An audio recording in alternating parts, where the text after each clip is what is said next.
Hello, everybody. Welcome to a new episode of the Gun Gamers podcast. This is going to be episode number 36 with myself. I'm Eric, my other co host, Kyle, who's the pair of binoculars down there, and our very special guest for tonight. Would you please introduce yourself? Hi everyone, my name is Max. I am a project manager in RWA, but you may see me on RedWolf TV, known as Gambit. Oh, dude, it is. We were talking a little bit before we went live about how crazy it is to grow up watching certain airsoft YouTube channels. And, before my time, or my time, I did grow up watching some of RedWolf's videos. Granted, you Oh, joined the cast later on, but okay, that is, okay. yeah, I remember the original Tim, and Yes. then the new Tim, and then Mark, and then now it's like your guys' era. So Uh-huh. it's been a whole series of presenters over there. I was this worried that you're gonna say you grew up watching me. I'm a little too Wow, old for that. I'm 31, so I've got a little bit too much time under my belt. okay. Yeah, that's happening already, man. So Yeah. Who did you grow up watching? so I grew up watching Evic Matt. Yeah, I did. I watched Evic Matt before I joined RedWolf. See, and the worst part is, I remember when Evike Met started. Yeah, that Wow. that was way back. I'll tell you what, though, unsung heroes of old airsoft YouTube, Shorty USA. Sure, USA don't have memory of it. Man, Yeah. people in the chat who know, but a lot of them probably don't. There's a lot of defunct airsoft brands before Evike took over the U.S. competition market. Some shadier than others. Hang on, I'm older than you guys. How come I never even heard of these brands? Because probably they were very smaller US based stuff. So I don't think you would have had any reason to run into them. We were actually like I bought from Shorty USA back in the day. My first absolutely. UTG tri-shot shotgun. Mm-hmm. So that was the meta back then. But you are from RedWolf, right? Yep. So for all of our people who don't know what RedWolf Airsoft does, just introduce your company essentially. Okay. Where should I start? Okay, in 1998, RedWolf formed its first e-commerce website that sells airsoft replicas to globally, basically. And then I think around early 2000s, 2002 or 2003, the sister brand RWA line, RWA Group that was formed. That's more on the wholesale as well as becomes our house brand on making our own products, and yeah, it is where it is now. Yeah, I was going to say, RedWolf was actually my first overseas order that I ever did when getting into airsoft. I ordered a TMG 36 when they first dropped. Oh yeah, the TM stuff, because we're in Asia, so it's close to Japan. We can just get stuff from there. Yeah, you privileged bastards. It's a give and take, right? All right, like you guys have better fields. Like, we gotta have something. So okay, I'll give it to you. You I get want the, Japan, yo.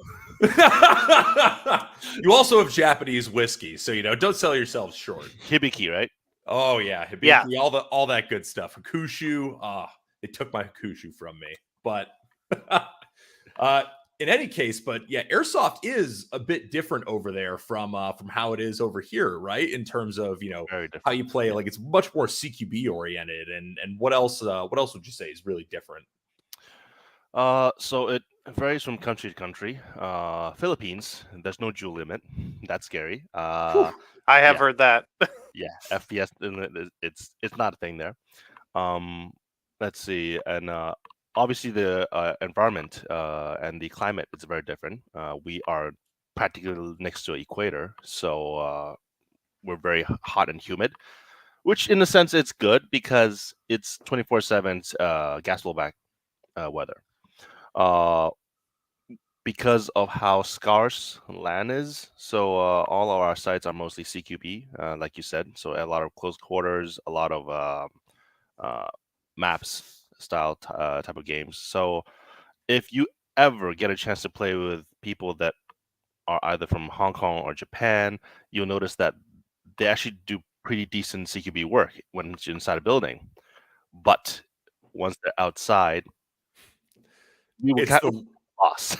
Yeah, it's like the larger field style movements are totally foreign because, out your guys' way, it's all within buildings. Yep. So let's see. I think one of the ones that I attended, is it called Ironclad? Yes, Ironclad. Mm-hmm. So it's the field in American Milsim. Iron Horse might be. Ironclad. I think Faded Giant and Ironclad. Oh yeah. Okay. I attended. Let's see. Once it's inside a building, I kind of know what I need to do to clear corners and whatnot. But once I'm outside, some people like are crawling in the mud and everything. I'm like, wow, this is this is a bit much. Yeah, it's totally not what you're used to at all. Yeah, and then it's like I'm not even used to these type of gear. This is not even my gun. I don't think it's right for me to get into a puddle of water, right? Yeah. Yeah, it is totally crazy. I mean, I think it drives like a lot of the differences between replicas too, because you've got us in the US where a lot of us, all we care about is that the things will run hard when we're running outside. Whereas, in a CQB oriented Speedsoft or Asian market, it's much more about like performance up close because that's a lot more of what you're doing. Exactly. So before Speedsoft become a thing, really, this is, I think, where the bridge between the competition shooting, the IPSC side, IPSC side, as well as just because of sheer CQB, the amount of CQB that we do, that's how it came about. And because in Asia, we don't really get the luxury of firearms, so we would spend a lot more money on upgrading our toy gun to make it look and sound like a real firearm. Whereas I guess in, for example, US, people just want things to work, right? They don't really care so much with the material that's used, the sound it makes. It's not a thing, not a priority. Whereas for us, it kind of is. And yeah, that also explains my debt. Well, but then there is that balance too, and that's where I think like the brands and the companies that'll push performance more. I think those companies have a very important role. Like even if they're catering to a totally different market, like I think us players who go out into these harsh field environments, it does benefit us eventually when everybody's pushing the R&D forward. So I do think that's the real joy of like still using all those same replicas and all those different circumstances. You get different feedback on how to make them the best you can, like that mix of ruggedness and performance. Yes, that is that in a sense, yes, but at the same time for project developers, it'll become a nightmare. Well, yeah. And that I think has to do a lot with the realities of bringing a product to market. And that's something that, RedWolf has tons of experience with at this point, right? Yes and no, because I mean we're constantly always trying to improve our products. So a lot of times, yes, we have experience in developing products for many years, but at the same time, we always try to. We don't want just to rebrand our stuff to be, from another product. So we're trying to think of something new, something innovative. So we always have to see things from a different perspective. By doing so, we kind of have to reset everything to scratch all the time. And that becomes a very, very tedious path. But at the same time, we do make stuff that we hope people like. And so far, fortunately, the ones that I've followed through so far has been doing okay. Yeah. Well, and that's the tough part, though, is there is so much, logistics and so much, design work that goes into that it's a tough process. Very, very tough process. Especially, we also have to develop products catered to different countries, requirements. Just the pistol that I sent you earlier alone, that took, fortunately, not too long to make. Let me pull this up for you guys.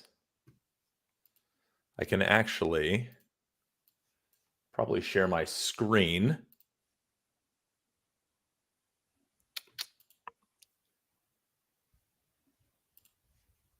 And yeah, I can share my screen to the RedWolf. Mm-hmm. And which pistol was this? I think I pulled up. It's the EXA. So I think in the link, but you can just type in EXA, Agency Arms EXA. So that has multiple requirements because now we work with licenses. The licensor has a requirement for us too, right there. Yeah, that one. Yeah. Oh, this is the Ronin edition. Yeah, Ronin Tactics. Okay. So even the bare bone version of this pistol was has some requirements from agency arms. They needed to be self-serviceable globally, needed to be force on force ready, and needs to be fit all Glock holsters. These were the 3 requirements from agency themselves, and we even had other requirements on top of it, just a performing airsoft gun. But yeah, just kind of briefly walk through what was needed. Self-serviceable. That means I need to make it's a Glock that can access globally. That means VFC system. All right. Yeah. And then fit Glock's holster. That's fine. All right. Now force on force ready. What does that mean? Basically, one of the things that they will do on training facility is they will rack their slide onto wooden planks just to do like a chamber check or like the loading. Oh yeah. You try and do that with a normal airsoft gun. Within 3 or 4 racks, the thing is gonna break. Well, I mean, a sight's gonna come off, or exactly, or yeah, you're gonna so absolutely wreck the slide. Yeah, so it's racking here onto a wooden plank, right, the entire time. Now ours will still break. What a niche edge case. Exactly, right? Exactly, and then while we do that, ours still will still break, but we reinforce that part. There's that, and then on top of that, we also made ours filming ready. So I don't have the gun, unfortunately, but if I were to let's say use the right pistol, it's cleared. Yeah. If I aim down sight, you'll see. Oh, you can't see the barrel. Yes, because we chose and blacked out inner barrel. The bottom pad is kind of like this one too, so it's sealed, so you don't see the fill valve. How many times have we got very cringy when you see actors holding the gun and you see a fill valve here? Oh yeah, all the time in airsoft you see that. Right? Yeah. Now, one more thing. The shape of the loading nozzle on that pistol looks like a dummy round. You get a golden marker, you paint that up. It looks you can do a dummy press check. Oh, that's my neat. God. I love that. Again, like until like a very edge case type of thing, but that is a lot of attention to detail. A lot, yes. So that pistol was one of the rare case. Like these are all the requirements, but then we managed to pull that off from around 1 year time. That's huge thanks to VFC working so well with us too. That pistol, the hardest part to develop, really is reinforcing rear sight and also the fake stippling that's on this pistol. Oh, yeah, because you obviously didn't have that stippled by hand at that Mm-hmm. level of cost. I mean, and the economy of scale is small enough that even like trying to have a massive number of stippling operations going at once, that would be so expensive. It is very expensive, but again, it's not impossible. I mean, look at the recent release, Army Pit Viper. They are actually all hand stippled. Damn. Yeah, those are actually all hand stippled. Not the EMG one though. The EMG, no, sorry, they're both EMG. The AW one, yeah, Armor Works one, that was textured. Okay. Yeah. So ours is textured, but it looks like stippling. So we call it faux stipple. It's fake stippling. I mean, and realistically, if the texture is the same, like doesn't make a difference. It's just whether or not it looks hand done, which is, I guess, is more authentic, even though probably the molding is more professional. Exactly, and also it comes down to a balance between you want it to look good, you want it to be functional. Yeah, so I guess the best example I can give is there's a brand called JDG. I don't know if you heard of it. The Airsoft Polymer 80 frame. So they're the licensed company to make the Polymer 80 frame. And their texturing. So we're all just comparing texturing here. No hand stippling. the polymated frame functions great. It's very grippy to grab on. Even if you have sweaty hands, it will just stick to your skin. But if you look at detail, it doesn't look that great. Now, EMG, back then they have a salient blue, that frame, right? That is texturing. It looks pretty good from afar, but if you actually use it, it doesn't provide a lot of grip. So I think right now the one that we've co-developed with VFC, it's probably the best balance of both worlds. I don't know. I wish there was a gun that I can let you guys just try on the fly. But well, obviously, I'm just imagining it. It's like it's like the difference between really deep, like sharp checkering versus something that's been worn in a little bit is what I'm imagining essentially. Exactly. Yeah. And you do get a really nice grip on a fresh, like really nicely stippled handgun. It's just always one of those things too, where then you're trying to put that on a mass scale. So weighing all those decisions, like how to produce something, also hitting a price point, because in the market of airsoft, items with a higher price point closer to the real thing tend to struggle. Yes, absolutely. And so back to stippling. The pistol that I just showed you, technically you can just use a soldering iron and stipple all this textured area, then it becomes a stippled gun. Whereas you said it perfectly. Airsoft guns at a very high price point do sell, but it becomes a very niche market and only sell in certain places. So that goes back to the thought process in developing products. For example, here I have a Agent 2. This pistol, it's a 1911. It is collaboration with Nighthawk Custom, Railscale, Hillbilly 223, and Agency Arms. A licensing nightmare. 4 licenses in one pistol. Now, on top of that, right now what you see is a stainless steel outer barrel, CNC'd aluminum, Cerakoted finish with two-tone color. Even the controls are all CNC made, so there's nothing factory out there. I mean, that's cool. That is cool. That is really cool. I like that. Yep. Now, this gun retails around $1,000 US. Yep, I believe it. Yep. Because manufacturing side, it's a manufacturing nightmare. But if you look at the closer details, like a dummy extractor right here, we have a crash pad in the back, so it looks like a firing pin. Yep. And even the grip panel CNC'd, it's all in the details. Exactly. So this is an art piece, but not all beginning airsofters would know how to appreciate this type of details. And unless you really like firearms, you probably won't even know about this pistol alone. Yeah. So it's a very niche product within a niche product. Exactly. But for those people who really like it, it's really fucking cool. So it is very, very cool. So that goes back to when we think of products to develop, where do I strike the balance? Do we want to go something like right now, the Pit Viper route? Everyone knows about it, everyone wants to get it, or do we want to actually put in, full throttle on making it like the best looking thing ever? Yeah, and the more effort you put into like doing a lot of that detail, the more it slows down a lot of design work, the more it slows down, that whole process of development. It probably requires more prototyping. So exactly, choosing material as well. Now, factories generally need a minimum order quantity. How to match that? Does it make sense? Sometimes frustrating is we are at the planning phase. Everything is good to go. We even get a good price point, and then the factory said, "Oh, you need at least, I don't know, 10,000 pieces." Yep. Woo! And then it's like, well, nope. It was a good plan. Yep. It was fun while it was lasted. Yeah, I mean, we're going to need to grow the hobby a lot for 10,000 pieces minimum order to make a lot of sense. Exactly. So there's probably a few retailers out there that like between them will sell like 10,000 of something in some really major markets if it's a really commonly, appealed thing. But that's a pretty big order for something that's going to be as niche as like $1,000 gas blowback pistol. Oh yeah, you'll never move 10,000 units of something like that, as cool as it is. Yep.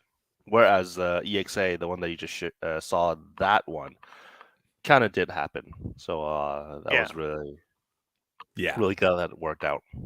Yeah, that's dope as shit. That's really cool. I'm glad. Yeah, I just wish I can get you guys to try it out personally, because it's hard. I can only describe it so much. Well, hey, send me one and I'll try it out. Actually, hang on. I'm thinking who's carrying it now. Jack Precision, I think, is now carrying this pistol. Evic as well. But I think for the meantime, Evic is carrying it. Yeah. Evic carries a lot of RWA products because you guys have. You know what name they're calling it under there? EXA. I would assume it would be the RWA. It's still the EXA. Okay, I didn't know if they. Oh yeah, here it is. Yep. The price might be a tad bit more expensive though, because because they're importing it and then they've got to. Of course, it's just how it works. Yeah. And actually, I have a good question here in the chat from Will Roar. He says, "What's the average minimum order for a new gun?" Manufacturing side. Yeah, I think that's what we were discussing. It varies. All right.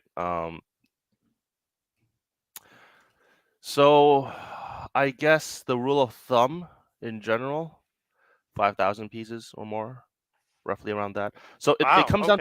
It comes down to different projects. We have some that can go very little. It also comes down to manufacturing process too.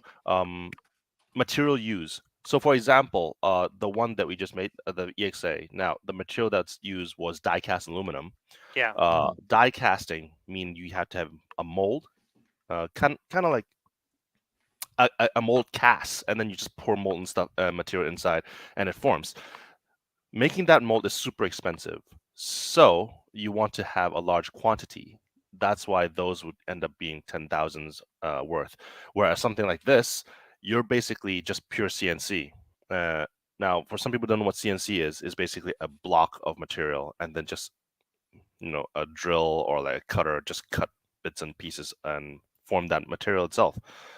This can have lower minimum order quantity, but each piece will be more expensive to be made. So it's a trade-off. Now, yeah. So that determines, what's more economical depending on your scale. Yep. And that's a whole other decision that has to be made.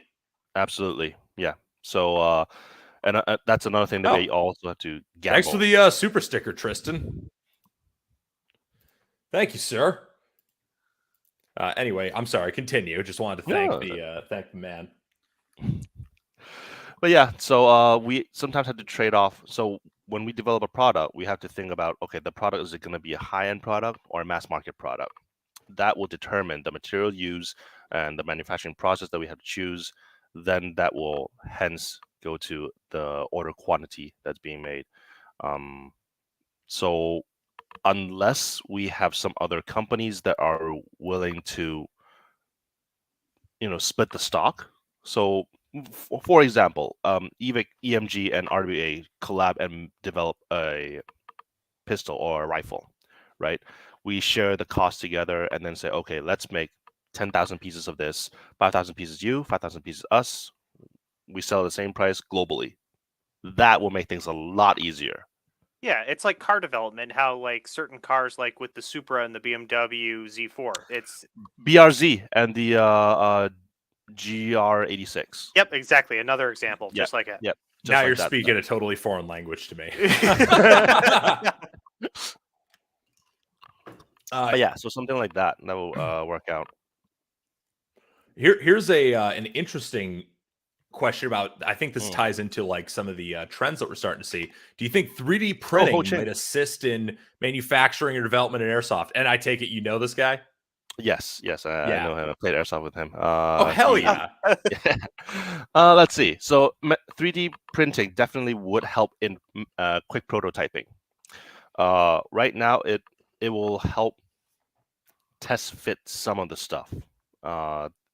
It will shorten the trial and error process, the R&D process, but manufacturing side, not quite yet. Just because you can make slide sets and everything in 3D printed, it was nice and all, but the moment you start changing material, the weight is different, the strength is different. Yeah. So when you had a 3D printed slide and you shoot it, it will feel like a Tokyo Marui because everything's super light. Now the whole system will become very snappy and all. But when you start changing, okay, just migrate this to, let's say, aluminum. It gets heavier. The blowback unit might get caught. The spring might get caught.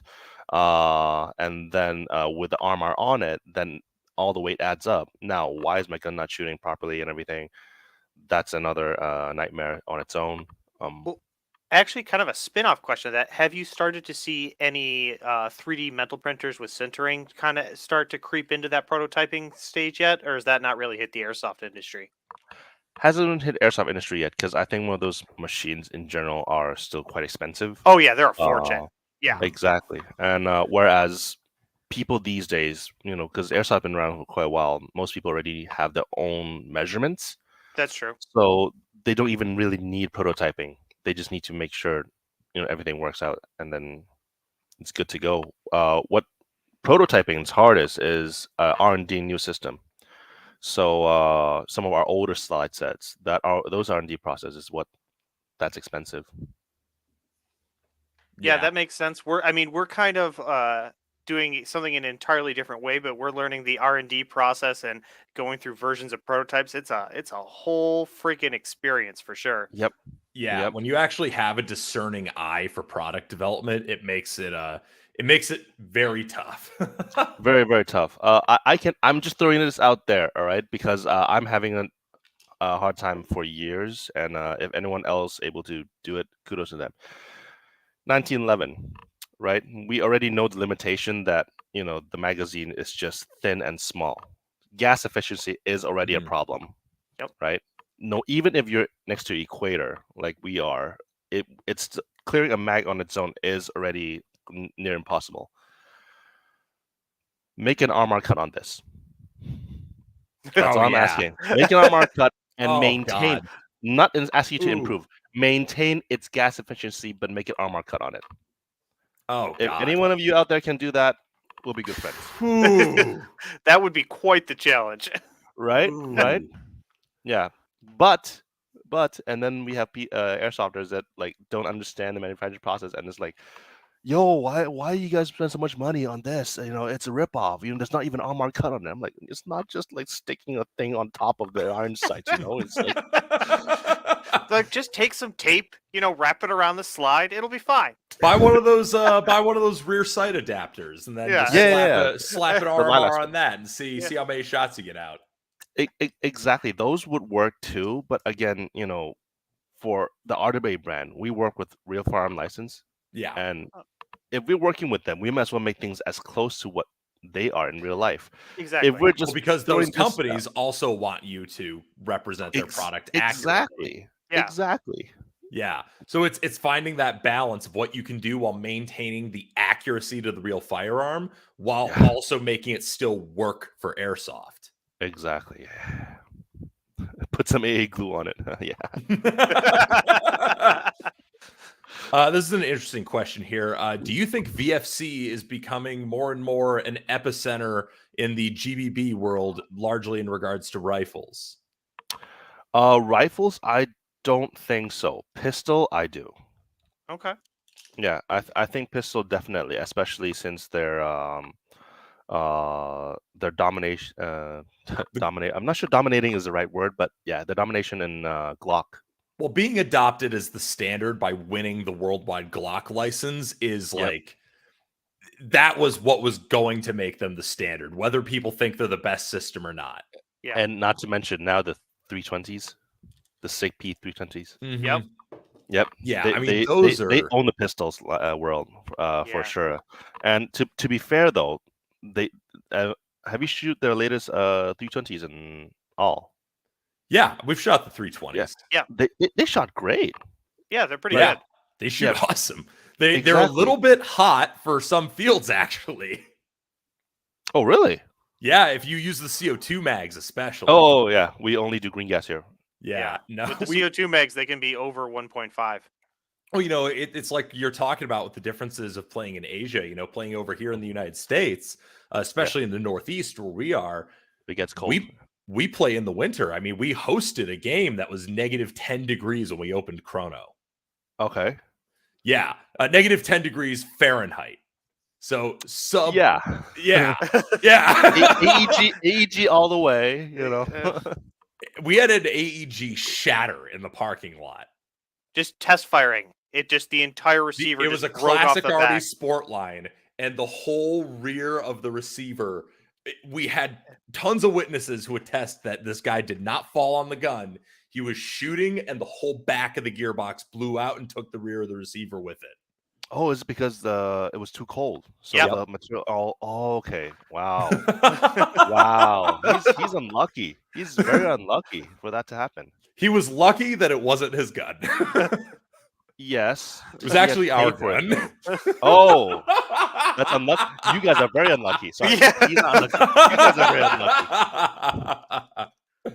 But it's okay. He got to use a SIG MCX for the rest of the day, and it worked much better. Oh, poor him. It was nice too. Well, then you probably should consider a CNC receiver. Yes. Yeah. But that's another money pit again. Oh, see, when you play airsoft long enough, you start having these requirements, and then when you're like, okay, I want these, you put in to make sure that everything looks great, and then by the end of everything, you look at the bill, and it's like, what the heck did I just do? Yeah.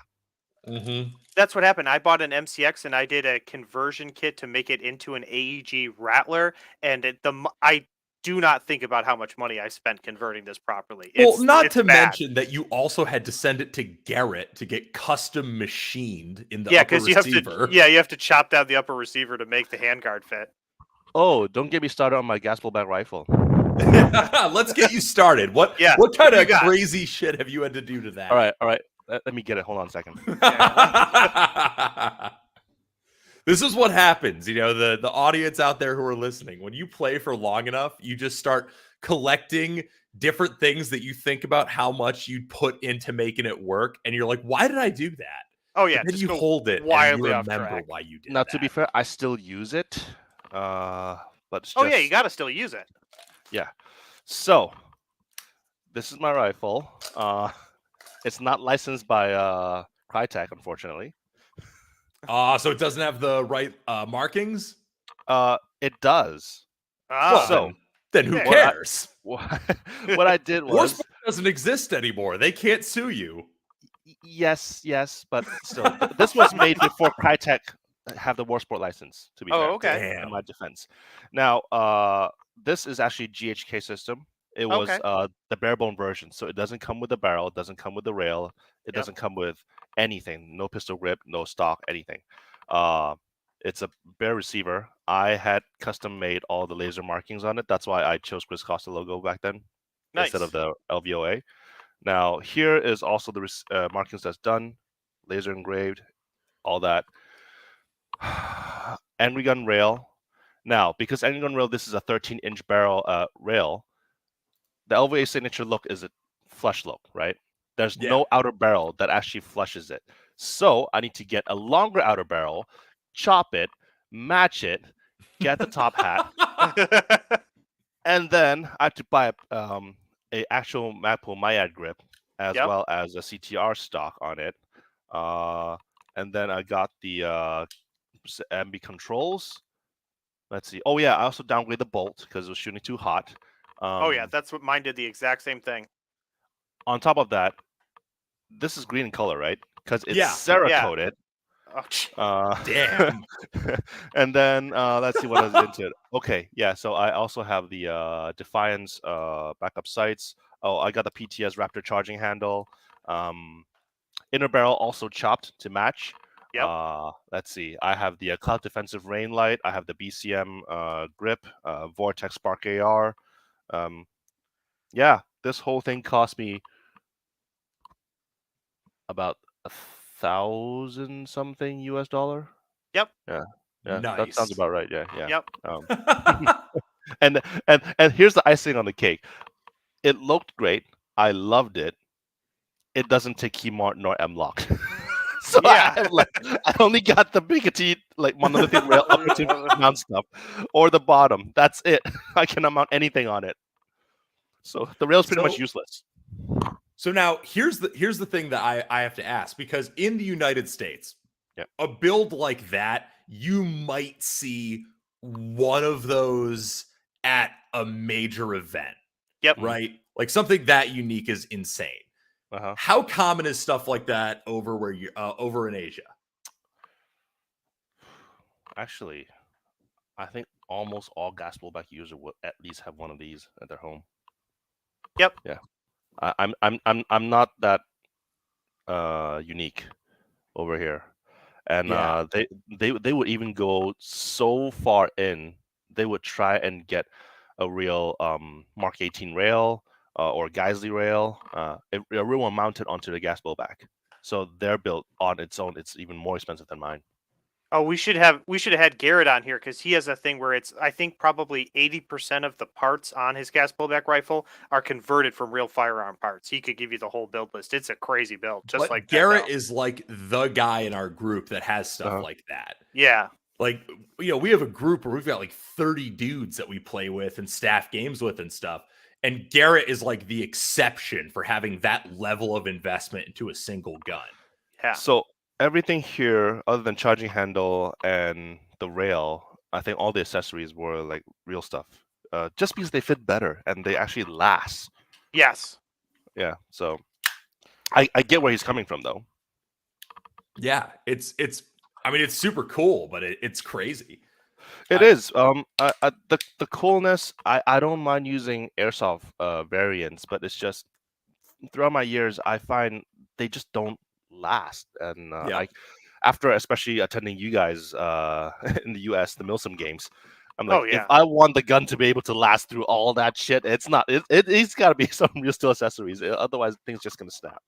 Yeah, I personally use like real steel lights and optics and everything, but I still run AEG, so all the parts on there are just Marui spec stuff on the outside. So it's crossing my fingers and hoping not to die. Except for my AKs, those LCT does a really good steel body, so you get that level of grade, but it's totally different, AEG versus GBBR, because GBBR, like that level of attention to detail and realism is like the entire draw of the platform. I mean, just the sound alone, man, it's different. Like, you can't really get the satisfaction from. No, it's not the same when you pull the fake charging bolt on the AMP. It's a little click. Oh, though, speaking of gas blowbacks, and totally unrelated, did you get a chance to check out the upcoming M249? I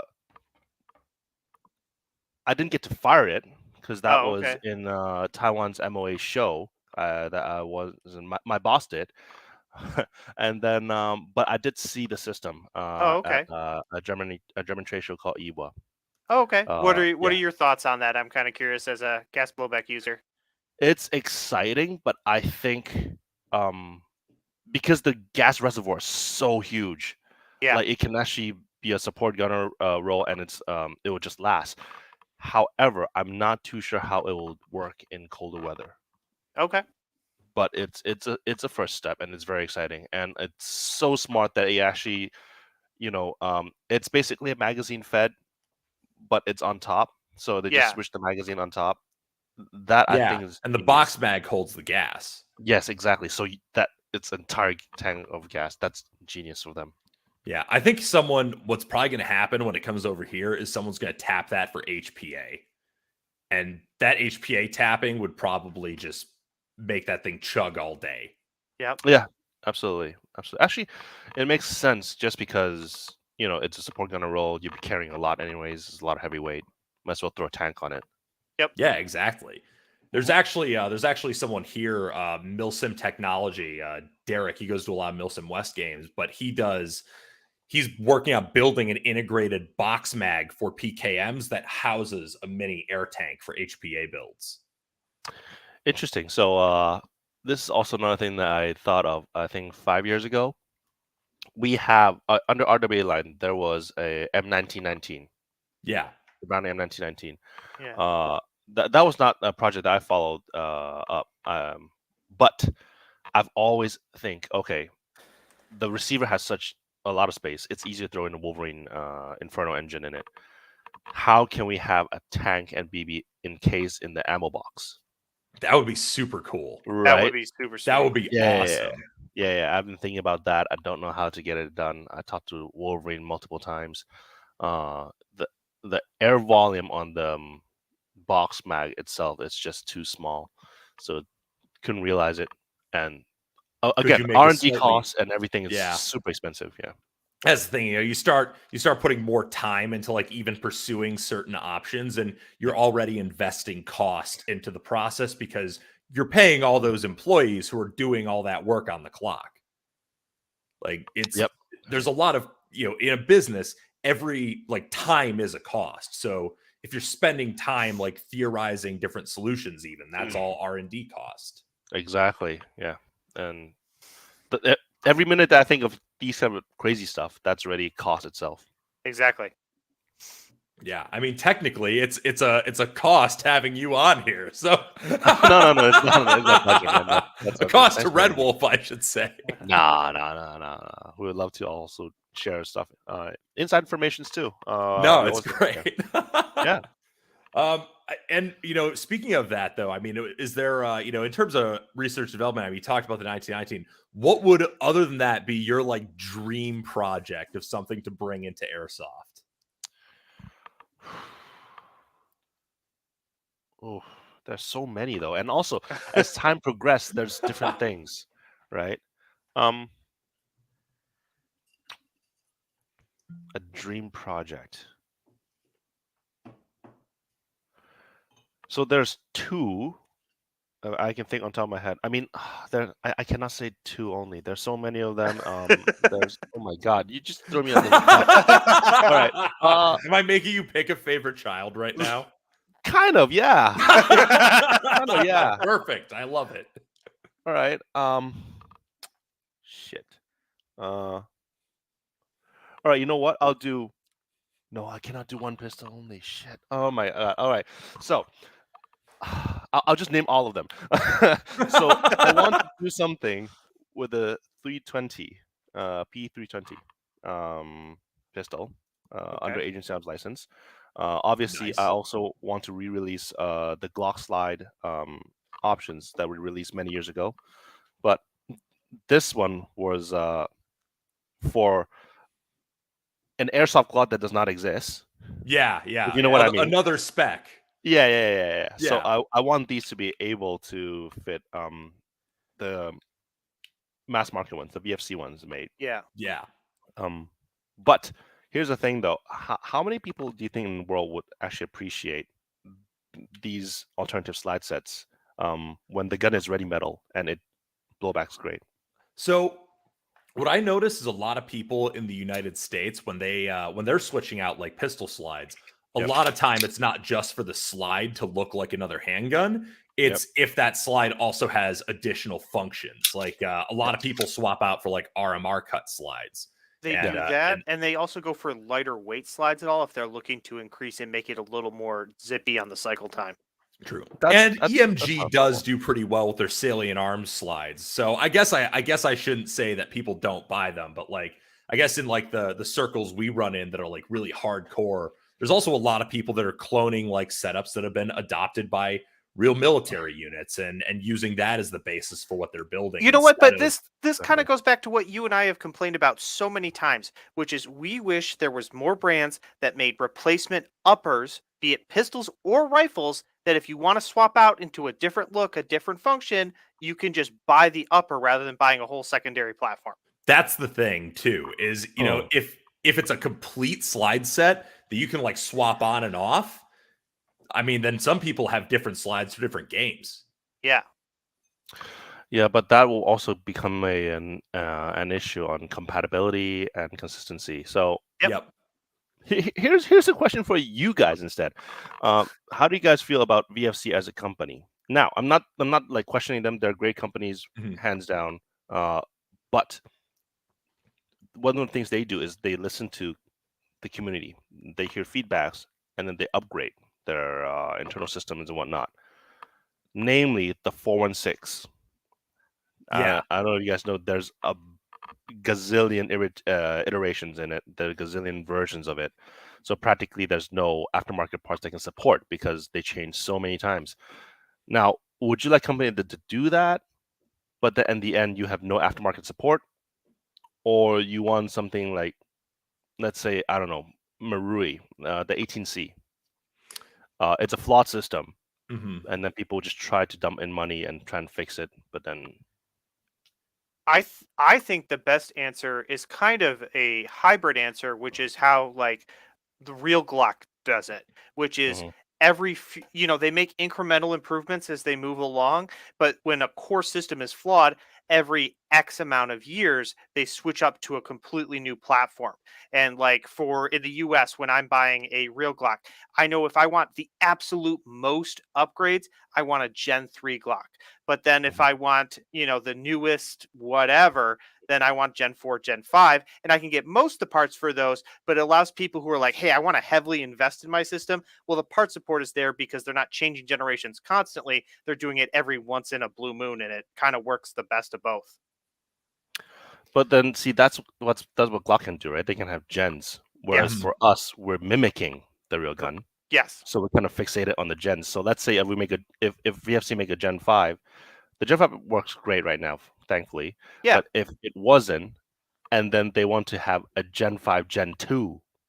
Yeah, then it creates a mess. Yeah, and that will become an issue. Yeah, and that's kind of a split situation.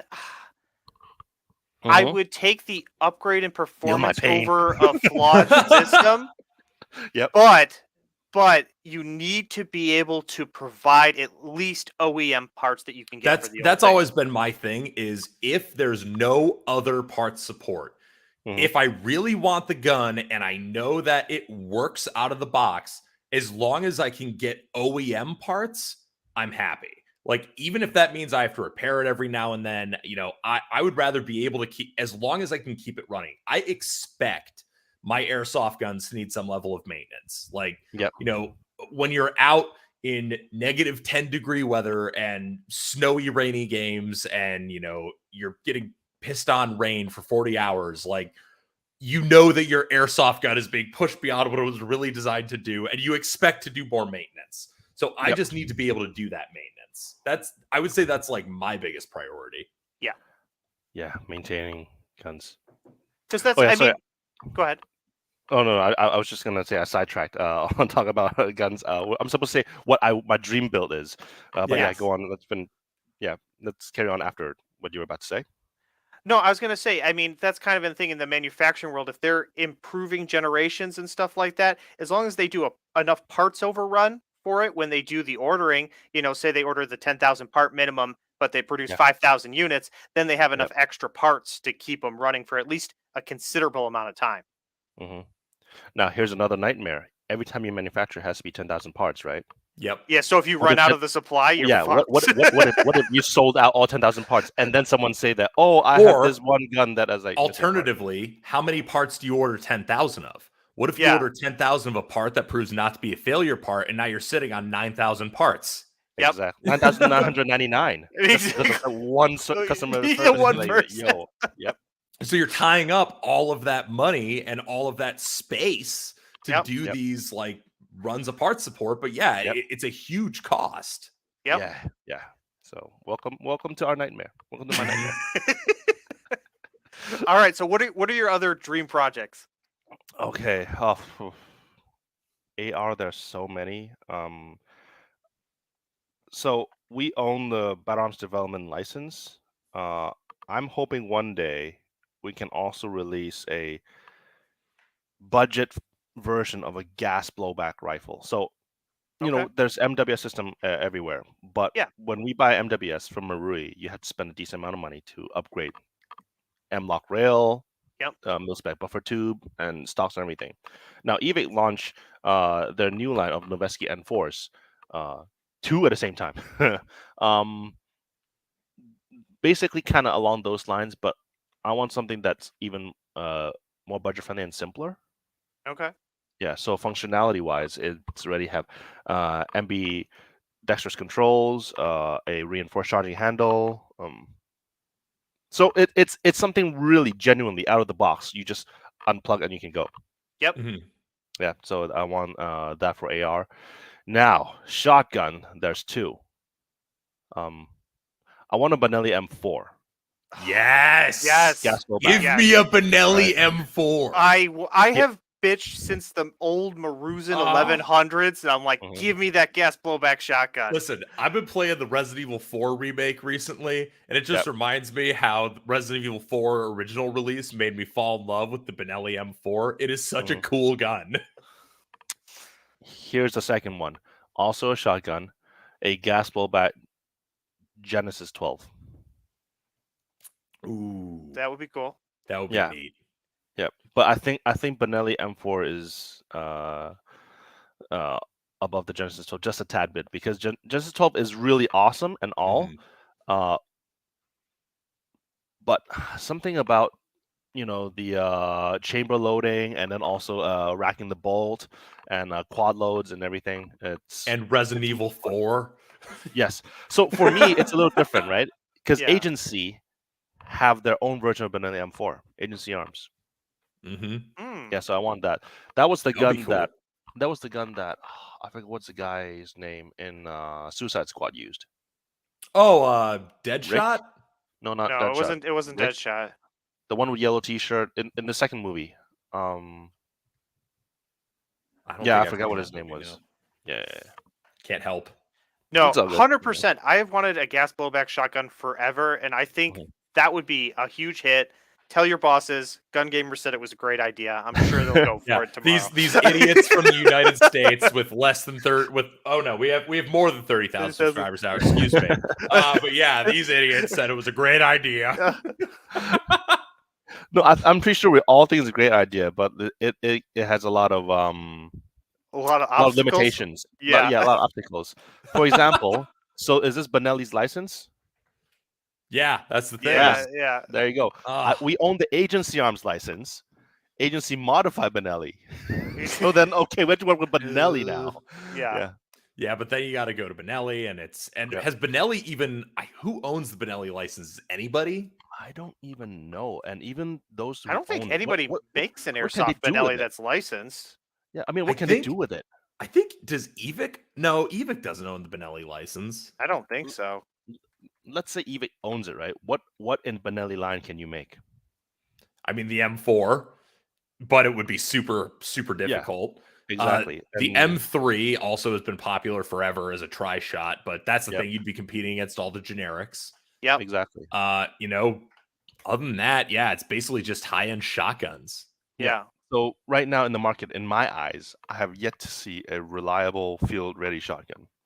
Yeah, same. Yeah. Yep. So I know Lutz is in here, and he really wants to give shotguns the good old college try this year, but man, I don't know. We'll see how you do. Yeah. I mean, we do games very differently for us, though. We do like the whole issued ammo, like real limited ammo thing. So I don't know. Maybe there a shotgun makes more sense. Oh, someone said a Cybergun has a license. Oh, okay. Okay. Oh yeah, never mind. But yeah, they only make the cheapo Springer single shot of the M3 figures. Yeah.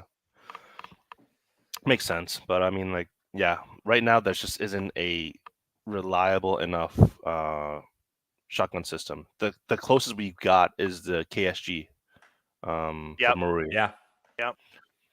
The Marui 870 system isn't bad, but the removable tanks in the stock are kind of Yeah, it's tough. I mean, so we still have it's a good attempt. It does achieve the shotgun's purpose, but I think it's not matured enough yet for everything full on development.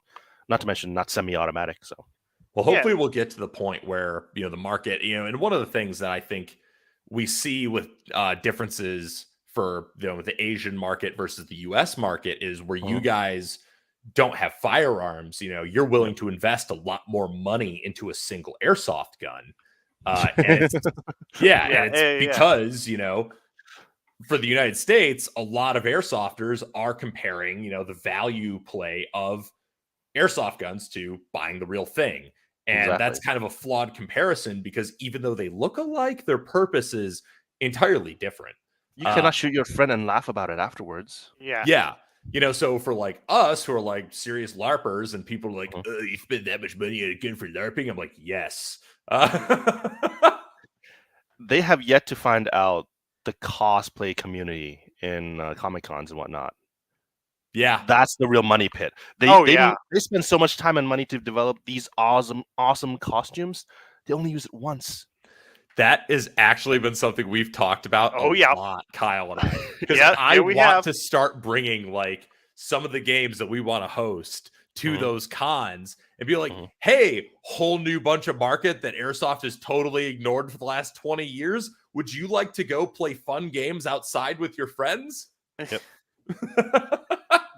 Dude, in Japan, people dress up as Gundams. Right? You get to shoot Gundams on the airsoft field. So Jet is talking about adding a power armor class to his games, specifically so people could wear shit like that.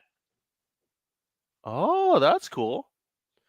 So yeah, I haven't been to any Jet's game, but I've heard that he implements a lot of like innovative ideas and futuristic ideas into his gameplay.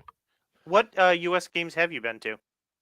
Just two. One is Faded Giant 4, one is Ironclad 2, both American Milsim. Both American because, Milsim. Okay. Back then, we have a U.S. staff named Rob. Yeah. So he was having tents and sponsoring the events, so that's why we could fly Hong Kong staff there just to attend some games, which really helped Tim and I understand the U.S. market. Now, do we have the budget to constantly fly people around just to play games? No. But it was fortunate enough that I get to do that, so I kind of see what was needed. Because, most of my airsoft career or airsoft experience is limited to just Asia alone. In Asia, we are heavy on gas blowback. We are heavy on detail of the gun. But by being there and seeing how people build their AEGs, I realized, detail is not as heavy of a requirement for overseas, whereas functionality, that's why G&G Combat Machine was doing so well. Yep. It looks nothing like a real gun. No. But they last. Yeah, they run a long time. Yep. So now it comes down to, okay, as RWA, we are a real firearm licensed company. Where do I strike the balance? So that really helped me on coming up with ideas to developing products. Yeah. And that's, we haven't played in Asia. How many I feel like a lot of like big players in overseas, like Asian airsoft have come over and played in the United States. Whereas I don't think the same is true for a lot of really big players in the US. Yes. Players in the US haven't been to, I guess it also comes down to traveling expense, because I for one of the things I've been wanting to do is in American Milsim, they're now offering rental service for their AEGs, right? Yeah. I wanted to do a tour with several guys in Hong Kong that we get to experience playing Milsim in the US. A group of us. Now we ended up budgeting. Okay, we need plane tickets, expensive. And then we need accommodations, housing, where to eat, and everything. And then obviously entrance fee to the event itself, rental fee itself. Now, all that for the span of 1 to 2 days only of an event. Yep. Not to account for, you have jet lag. Oh, yeah. So with all that factored in, we're like, oof, that's a lot of money for just 1 to 2 day event. Yep. That we're talking about at least around 1,500 or more. Here's what you guys do. What you guys do is you come over and you come play Milsim West with us, and we'll kit you out head to toe. No equipment rental cost. Okay. We'll get like, I would say we have enough equipment to loan out to like at least 4 people. Am I right, Kyle? We have significantly more than that. Come over to a Milsim West game with us, and we'll kit you out head to toe, and it'll be an incredible time. Okay, this is awesome. Yeah, I'll tell some of my friends, and then we'll see. Yeah, I'm sure they were happy to figure that out. because we will absolutely show you out to like a crazy fucking time. They're wild, especially if you can come to like an insurgency game. That's where you really see a lot of, the wilder side of US Airsoft. Really? I don't know. I feel like regular Milsim West is pretty intense by comparison to AMS. Uh-huh.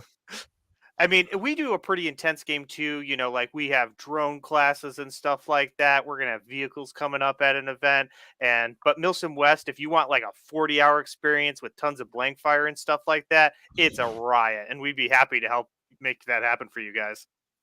Oh, thank you. But by hearing it, I'm already a bit overwhelmed. And if you want to come out to one of our games, we only do a 1-day game. It's 12 hours, but I don't know, invites out there. It's not as crazy as Milsim West, I will say, but it is definitely like, again, like a lot of airsoft in the United States. I think a big difference that we're seeing is a lot of it is very catered to larger events, where a lot of players who like have been playing for a long time, they don't go to a lot of local weekend open play fields as frequently as they spend a lot of their money on stuff for big games. And I feel like in Asia is that, I mean, for you guys, I feel like it's a lot more of a local field scene. Yeah, it's kind of is. We just don't have the land to have a large scale game. So we do a lot smaller. So actually, Eric, I think if you come and play, you might not even fit in some of the airsoft sites. That's how bad it is. We have so small in space, so it's ended up kind of like a maze.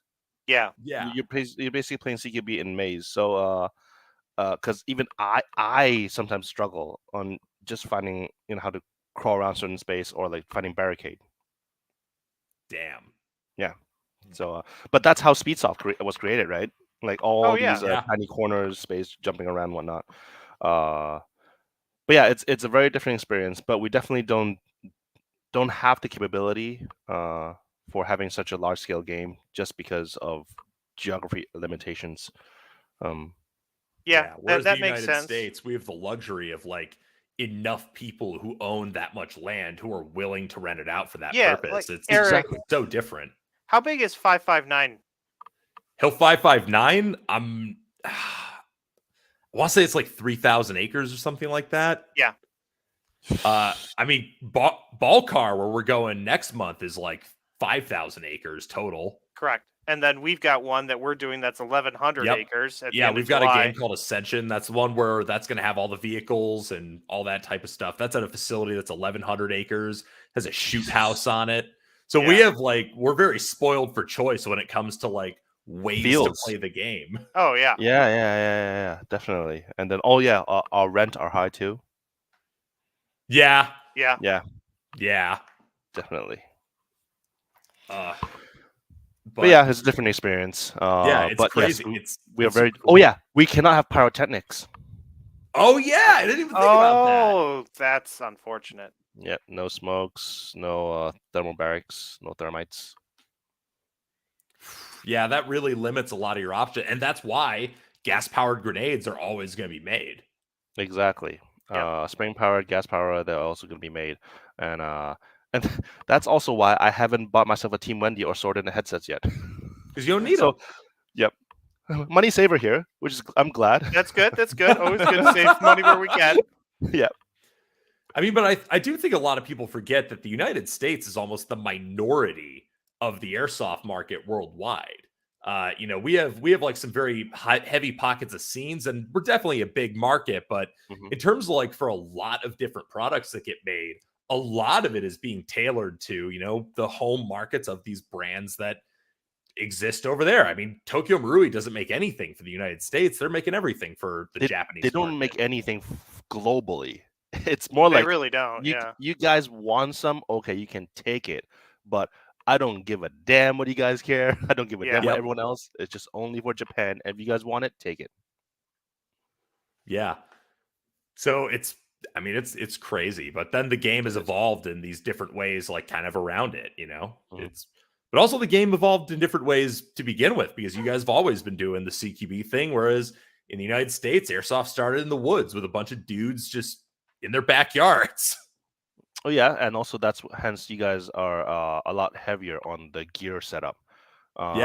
Camouflage, ghillie suits, those are a lot higher of a requirement. Whereas for us, technically, whatever T-Rex arm is wearing, that's our pickup game in the first place. Yeah, you're tailoring your games to 15-minute rounds, and for a lot of players in the U.S., I mean, there's still a lot of fields that run that way. So like especially in Southern California, my local field here in Rochester, River City, they run that way. Then there's all these other fields, but if you go to field games and Milsim games, then you start loading up on gear and needing to sustain yourself, and it becomes a whole different experience and ball game. And so much of American airsoft is becoming catered to that experience that it really is changing a lot about the scene. Yeah. Basically, in a video game, Asia is the one you click quick play, and then and US is the one you click campaign. Yeah. US Airsoft has a good comment here. He says, I've always thought that EU Airsoft, Asian Airsoft, and American Airsoft are their own things almost entirely. And I agree. I'm kind of inclined to agree. Yeah. So my girlfriend's from Romania. I went to Romania with her a couple times. And one of the times during my visit, I went to an airsoft shop, and then some of the airsofters, I was just there to chit chat and talk. Apparently, they don't need to pay to play airsoft. They just need to buy gear. Because there are a ton of abandoned houses, or even villages, or even undergrounds. They literally just pick a spot, find something, seal off the area, and just play. Man, that is so not how that would go in the US. Yes. I can see insurance just Oh yeah. Nope. Not that I hate the idea of being able to get away with that, but it's just not something you could realistically do here. Oh no, 16-year-old me would be ecstatic at the concept of that, but adult me is like, no, we're not doing that. These are adults running games like that. I know, I'm sure they are. Yeah, but I mean, at the same time, I'm like, wow, you save so much by doing that. Absolutely, yeah. So it to me, it's kind of wild, but it is very cool to see how people are playing airsoft. And then obviously should we talk about Russia? I mean, the people of Russia. We could talk about Russian airsoft. Yeah, Russian airsoft. I'm not sure you guys seen our video where Tim went and played airsoft game in Russia. I remember that video. So you guys have shooting blanks in Milsim West, right? They got tanks shooting blanks. Russian airsoft goes hard. It's wild. Every video I've seen of Russian airsoft, they're just because they involve the military. Else. Yeah, to them is an exercise. Yeah. Which all I'm going to say, the Russians think that airsoft is training. Evaluate their performance based on that. That's another whole can of worms that I'm not comfortable talking about here. So let's just end it there. So, Anyway, we have we've got, but these vastly different scenes. And when you're developing a product, who do I cater to? Exactly. Who do you pick? You've got different scenes all over the world. Yep. If I cater to mass market, and then we have the Asia side, just go this, the minor details, I don't like it. The sound is off. Sound is a requirement here. Oh, that's interesting. Yeah. It's not really even considered except for around the Speedsoft community gets real into sound. But outside of that, it doesn't even hit our radar. Speedsoft community is the sound when you fire the thing, right? Yeah. Yep. The requirement here is racking the thing. That makes sense, because I have an Inokatsu and I feel like it was tuned with that in mind, with how it sounds when you rack it. Yes, that Inokatsu definitely. So Inokatsu's objective literally is I don't care whether it performed well or not. All I care is when you hold on the gun without checking out the details, you'll feel like you're holding a real gun. Yep. They succeed. at that. Okay. Yep, that was their goal, and I think they did a pretty good job on it. Yeah. Now, do they still exist anymore? Do you even know? I don't think think they Cybergun do. owns the Inokatsu name. Yeah. And I think the people who used to work for Inokatsu, or at least on their M4 series, I think they started Viper Tech. Oh, they went to Viper Tech. Okay, gotcha. I think so, yeah, because they were basically competing each other product-wise, because they're both exactly a Colt M4. Yeah. Yep. Yeah. So I think Viper Tech is the case, but man, the price point for basic looking M4 nowadays, I don't know how I was gonna do. Well, and what's funny is that in the United States, basic looking M4s are what are in style right now. Like basic looking M4 or the XM733? Both. Oh yeah. Like, yeah. I mean, we run an impression group for Milsim West games that does like U.S. Army infantry, and what do they use? The most basic looking M4. Yeah. So we've got like a whole, like, we have so many of the VFC Avalon SOP mods. Yep. Like those probably have how do those sell over where you're from? Do they even sell them? So yes, we do, but what's sold well on our side is more the gas blowback variant. Recently, which one was it? I think it was the XM733, the one that's from Heat. Yep. Yeah. That one sold very well. Oh, yeah, those no, are that's just really hot shit, right so now. Yeah, but it's hard to find a red dot for that, because it's the old school one that you mount on the charging handle. Yep. Getting those is impossible. No one's made a good replica, so maybe that's the next thing. We have a real one in our office, and it mounted on it great. That's yeah. Sounds like you need to do a run of those. That's what that sounds like. It's a real thing. We cannot do a run of those, and also that also shows how old our company is. Damn. You just need to send that to like the original? Was that another Chinese optics company with like a less reputable way of doing business, and just be like, "Hey, we just need like 1,000 of these," and just send them that old school endpoint. See, on paper we can do that, but at the same time they will have to disassemble the original one. Do we want that to happen? No. Yeah. So Foxtrot 19 is a question here that actually brings up a pretty good segue into something I want to talk about just for a second. If I wanted game hosting advice, is there a more personal channel of communication to GG? And the best way to do that is going to be to join the Gun Gamers Productions Discord server. That is going to have an invite posted on our community tab right after this closes. So join the Gun Gamers Productions Discord server if you want to talk to us more and ask us game design questions or, anything like that. So hop into there if you feel like it. But back onto topic. But that's the trend right now, though, with a lot of guns, is we've been going back to basics. Whereas I feel like, over in your market, like it's a lot more inspired by race guns and by the latest developments kind of in like the tactical scene. Kind of. So usually what drives sales the most from our experience is, one, what the military are using, specifically U.S. military are using. Now, P320s and Glocks, they were popular because they're the go-to weapon for the military. But at the same time, then we also have something that is based on trends.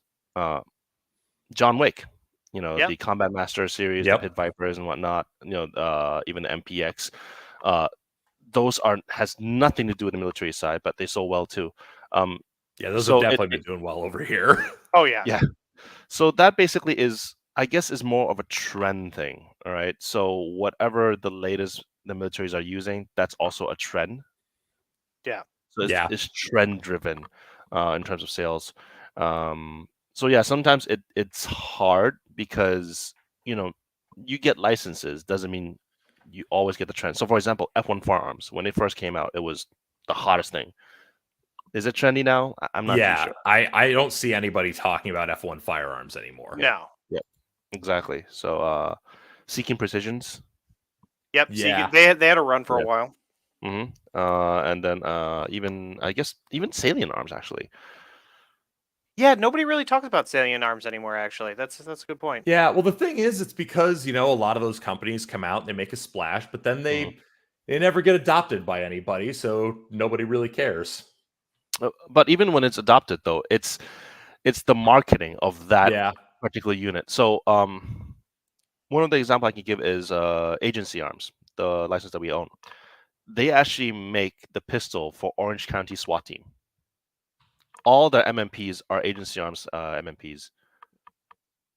But yeah, it's a SWAT team. I don't think people actually cared enough for it. So like, if we do make a run of those, I don't think people would then too much hype on it. And not to mention, we have to work on MMPs, which is who? Cybergun? Yeah, those are a whole nightmare. Yeah. Well, and then the other thing that I think is funny is like some of the products that I see that are only available overseas that I think would do like really well here. Some of those never make it over here. Like VFC just released their LA SWAT version 1911, and I don't think it would Kimber. Kimber. Yeah. But I don't think the Kimber licensed one would sell well. I think the one that just looks like a super basic Delta 1911 would sell well. Because if you just sold that in in its current configuration and just used some old pictures of Delta Force to market it, people would be like, "Oh shit, that's like early 90s Delta Force. That's what they were using." And that just looks cool as shit. I remember that gun from the movie SWAT. Yep. So that's the gun I remember. My coworker owns one. That gun's so fun. It kicks so hard. It's great. I love that gun actually. But I generally like to play with Glocks more, and not to mention now there's EXA. So I'm kind of biased. But that gun was really well made for a green gas gun and a 1911 system. It kicks that hard. It's pretty well done. No, that's solid. I've been back and forth on the Glocks. We recently managed to pick up some of the GHK branded Glocks, and we've had some mixed results with those things, unfortunately. Yes, absolutely. How do you like the trigger? Personally, since I shoot a lot of real Glocks, I like the trigger. I like the heavy real trigger.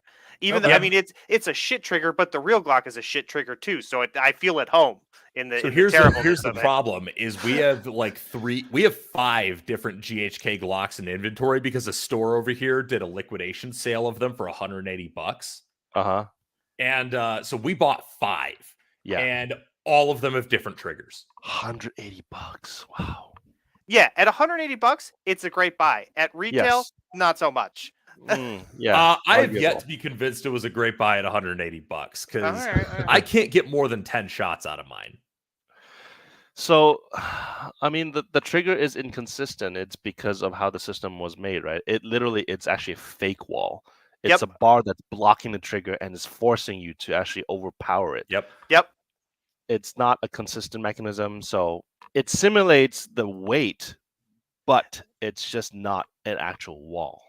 Oh no! It's a terrible mush ball that's just garbage. But I don't know how much trigger time you have ever had with a real Glock, but it's also a terrible mush ball that's pretty garbage. So, it all comes down to expectations.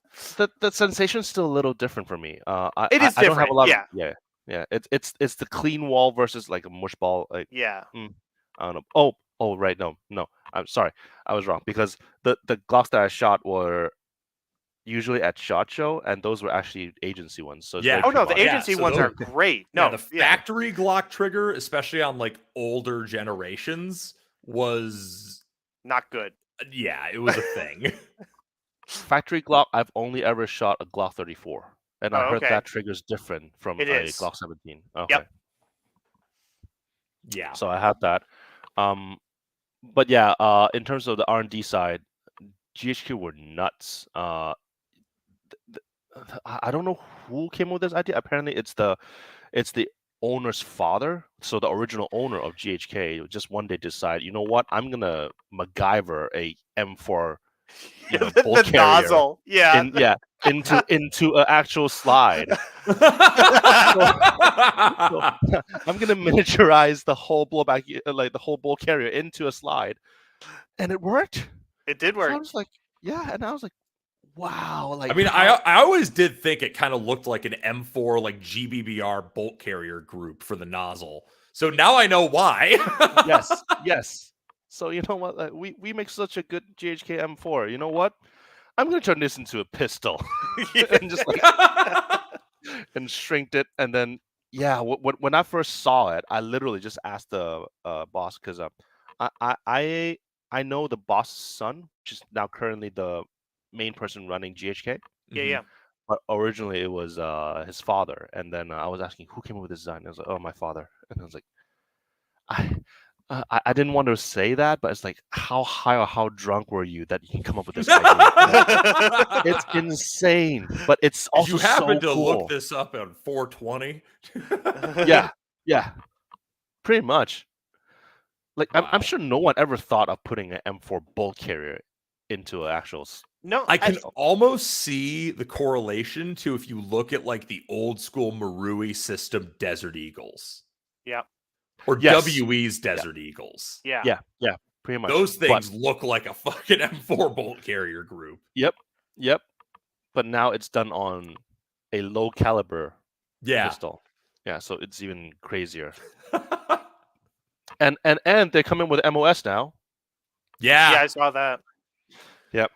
My problem is I wish mine could get through a full magazine. I want to get the CO2 Same. conversion kit, but it looks like Simoon discontinued those. Yeah, I think it's just they are now putting a lot of focus on the MOS, GHK. So Damn it. someone get their stuff from GHK directly, and if they cannot get it, chances are they're just not making it.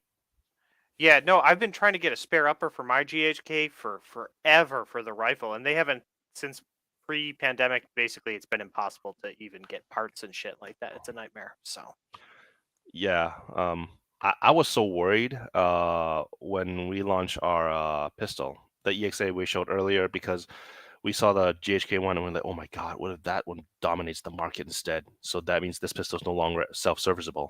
Oh yeah, it's not a mass market. But the price point was one thing that kind of reassured me and say, okay, maybe it's a mid-high tier one. It's not going to be too big of an issue. Yeah. Fortunately, it's not yet. So that was still it's typical GHK. I mean, and like how you were talking about earlier, how your like dream is you want like an affordable basic gas blowback rifle and stuff like that. For me, if for what it's worth, which is nothing, the number one expense that really kills gas blowback rifles is the magazines. Yep. Yep. Because I have For too me, many gas blowbacks, everything, and it's the amount of money I have in magazines. I refuse to think about because it's just not good for my health. I just have yet to see a gas blowback perform consistently in field conditions. Here's the thing, though.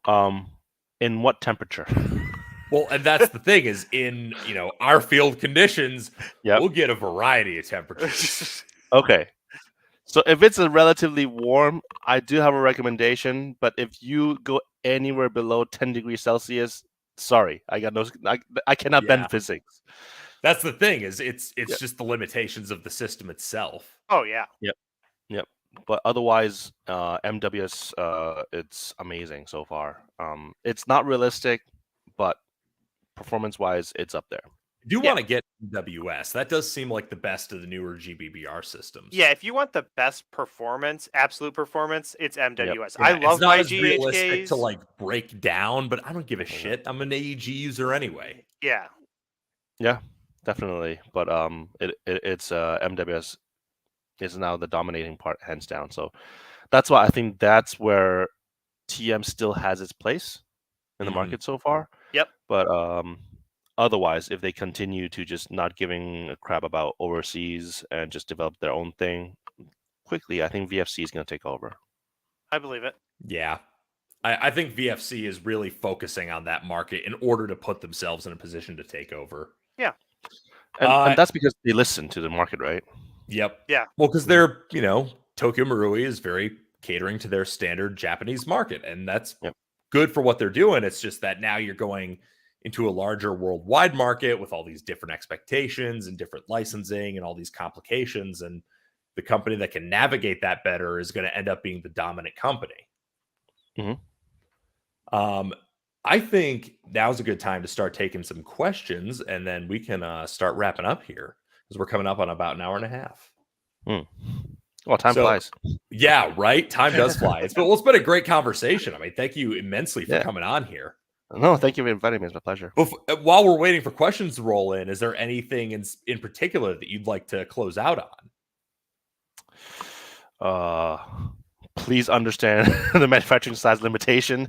It's not like we can it's not like we don't want to make a lot of cool stuff. But yeah, this is not particular to just the Autobay brand. Any other brand as well. Crytek, EMG, we all want to make cool stuff for the community, but it's just people always say that, oh, I would have bought it if it comes with very barrel. Oh, I would have bought it if it comes with different color. Oh yeah, of course. Yeah. It's just we tried to cater to that years ago when we did that, and they'd be like, "Oh, it's not made of certain material. I'm not going to buy it." So it's like tire kickers in cars. Like, I don't know, this is the wrong color paint combination. I refuse to buy this. Yeah. Well, at the end of the day, like you're still buying the gun to like play a game. Like, you have to. We're all working with what we've got. And when we get something really neat and really cool, that's obviously really cool. But at a certain point, I do think there's a level of like people just being very demanding, but it's also some of that feedback is valuable and good for brands and companies to hear. But then some of it is like, some of it gets into like, all right, well, I don't think you understand the limitations of what we're working with. Yeah. Yeah, I remember also that's one of the case somewhere on some sort of forum. It's we're talking about stippling frames. We have several ones that's in-house stippled and then selling it, and then the rip off. I can get it done for $20. It's a college kid. Yeah. Doesn't have to like feed family and whatnot. So it's it's different. Yeah. We have a few questions in here. One person is asking, how long does it usually take to go from new gun idea to in the customer's hands? It ranges. So I can tell you this, even if everything goes super smoothly, everything goes in fine, it also comes in different approach too. Oh, cool. Super smoothly and fine in general, around 1 year turnaround time. That's the fastest, right? Because you have to conceptualize a project, you have to pitch it, and then pitch it. You have to talk with the firearms company and whatnot. And then if they're okay with it, then you talk to different manufacturers, see which one strike a deal better, which one's going to work with you, and then they will have to do prototypes for you. Check it out.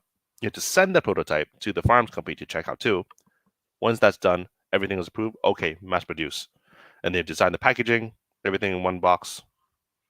Then ship to the license company, then they distribute it globally. So that usually is fastest is around 1 year time. Now there's also other ways, but yeah, otherwise similar process. The back and forth period, it could go up to almost 5 years. Whew. So we have to plan things way ahead. But there's also other ways that the way EMG is doing it, which is interesting, is they basically have the license open to ideas, and then other factories will have proposals pitched to EVIC, and the EVIC will be like, okay, I think this is cool. Go ahead. We'll take the US side. You take the rest of the world.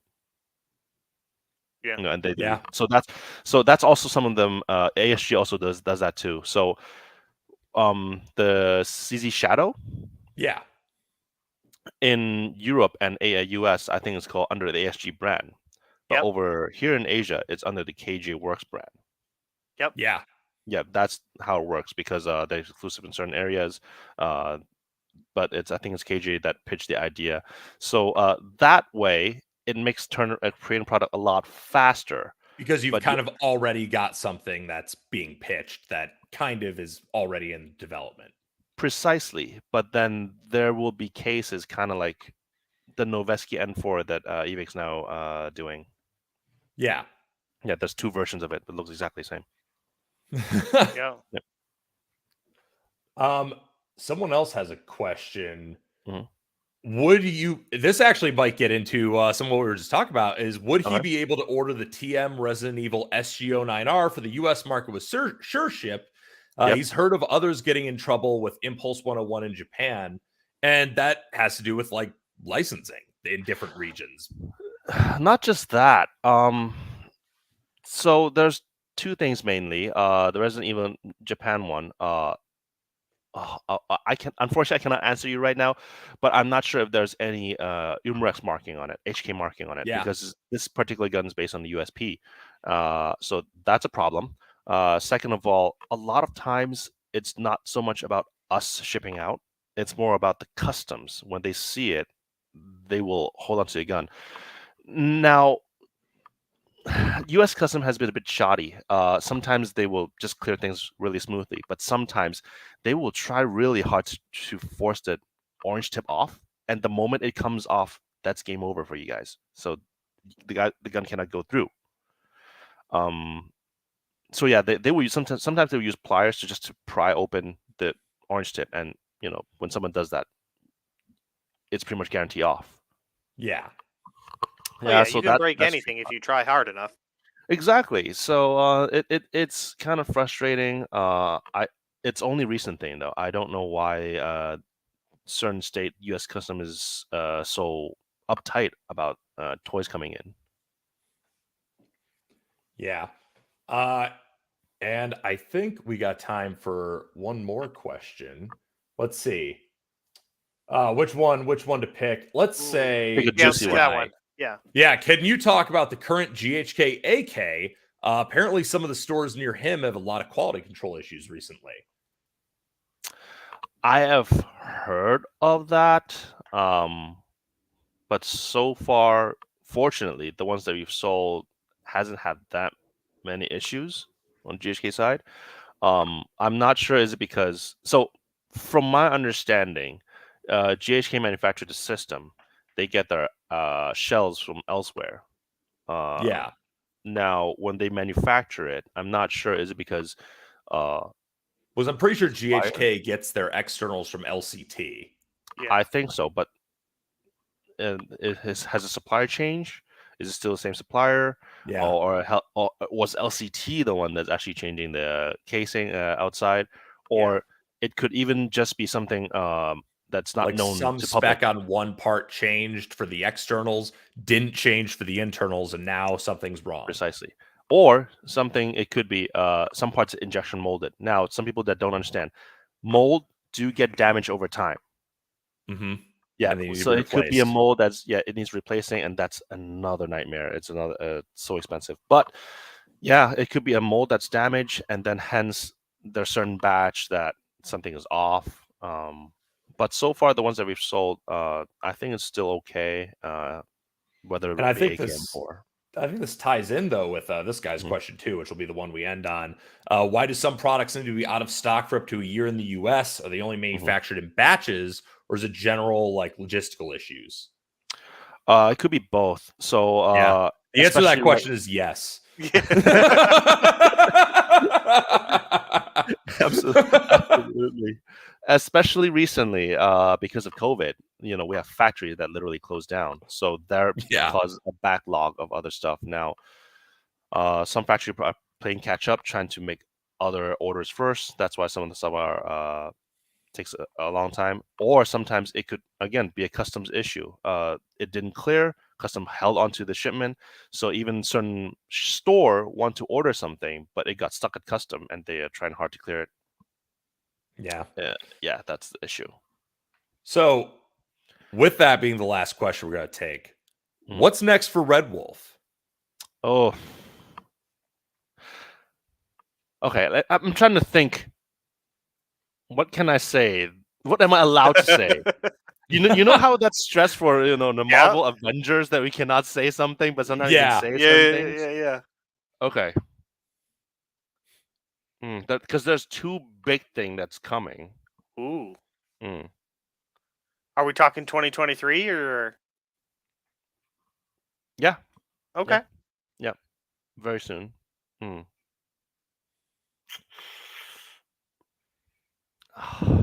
I cannot do that. Yes. Okay. There will be some upgrade parts for 320 coming. Nice. One of the things I want to realize. Bill, it's happening. And there's another one. It's with someone very famous. Ooh. Yeah. I think I can only say that much. Okay. Yeah. If it's off camera, I can off camera and in office, I can show you a prototype. Oh, okay. Yeah. The prototype's already in the office, so yeah. We just got to get you just out send here. Me a picture. Just send me a picture. Yeah. No. The sending picture. No, that's no. That's oh damn it! All right. That's how Reddit leaks happens. Yeah, we'll have to get you out here then at some point. Yeah, would love to. So where can everybody find RedWolf? On RedWolfAirsoft.com, I assume. For these cool products and many more, go to our online store at www.redwolfairsoft.com. Well, thank you so much for coming on. This has been so cool to talk to someone from the other side of the world and for us to the other side of the industry. It's been awesome. Thank you. Thank you so much for having me. It was a pleasure. Hell yeah. Well, to everybody watching, thank you for tuning in. I've been Eric from Gun Gamers. We've been here with Max from RedWolf and my other co-host, Kyle from Gun Gamers, the pair of binoculars down there. And thank you for tuning into this episode of the Gun Gamers podcast. We'll see you in the next one. Check us out at gungamersproductions.com for the best day of airsoft you can play in the United States. And I'll see you later. Ciao. There we go. We've got the outro playing and it's over.